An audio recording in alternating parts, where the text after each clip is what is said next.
5, welcome to the second episode of Boy in the Tower, reading stories from home. So we are up to chapter 28 now. In the last chapter, Addy realises that he's suffering from dehydration. So he goes into Michael's mum's flat and finds big bottles which he thinks are water, but they turn out not to be. They turn out to be alcohol, which obviously he can't drink. And then somebody leaves him a massive bottle of water outside his front door. He doesn't know who it is. And that's where we finished off. So let's see what happens next. Chapter 28. The bottle of water is so big that I have to use both arms to move it. And even then, I can only lift it a little way off the ground and I have to keep stopping. I half carry, half drag it into the kitchen. I try to pour out a couple of glasses without spilling any. It's hard to do because it's so heavy and it's difficult for me to hold the bottle and the glass at the same time. I manage it in the end though, and then I'm drinking it. I drink up my whole glass. I drink it so fast that I finish it after only a few seconds and I have to stop myself from drinking Mum's straight away afterwards too. I quickly take her glass into her and then I come and pour myself another. Nothing has ever tasted so good, which sounds silly because I never thought water tasted of anything before. The label on the bar has pictures of mountains on it. They are green but also have snow on the top. There's a blue sky and sunshine. I like the picture, so I tear it off and put it in my book later. That's when I hear Mum get up. "Where'd you get that from?" she's asking me.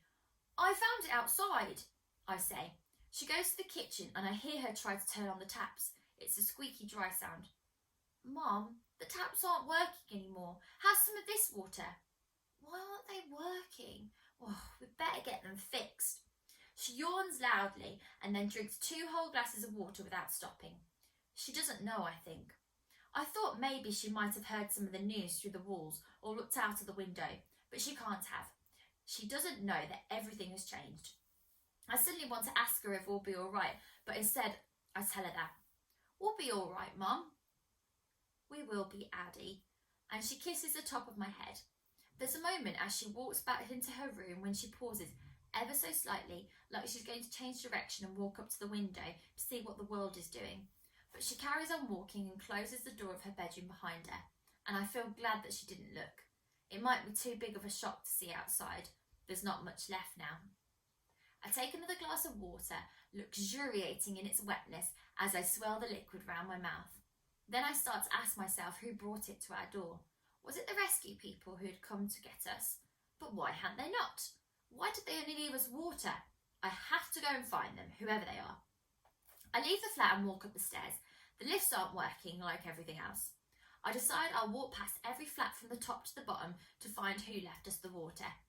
Everyone's door is closed like it always is, so in one way it's the same as any other day when I might go exploring in the tower. But the tower is missing all its sounds and smells and seems entirely different. Usually you'll hear kids shouting and mums shouting at them to be quiet, and you'll smell what's cooking for dinner or who's making a cake. I feel pretty sure that the flats I pass are all empty. There's no sounds or smells coming from them, just a stale kind of emptiness. When I've gone down a few floors from my flat, I catch the smell of something which makes me stop. It's a good smell, like meat cooking. I press my ear against the door where I think it's coming from and listen. I can definitely hear someone inside moving things about, but I don't knock. I just stand there and breathe in the smell. It's the most delicious smell, so good that just having it in my nostrils makes me feel like I'm eating it. Maybe it's chicken, just like the chicken and rice Michael's mum made that night. I'm thinking about food so much that I don't notice someone come up right behind me. So when he speaks to me, it makes me jump. "Oh, are you the kid from 17? I nod, thinking this is the first person other than Mum that I've spoken to in days. I know him. He's the caretaker from the tower, who lives in the basement. He has a gruff sort of voice and he looks like he's a bit mad, but I know he's not from the next thing he does. "Oh, you look like you could do something with something to eat," he says, and then he opens the door of the flat and leads me inside.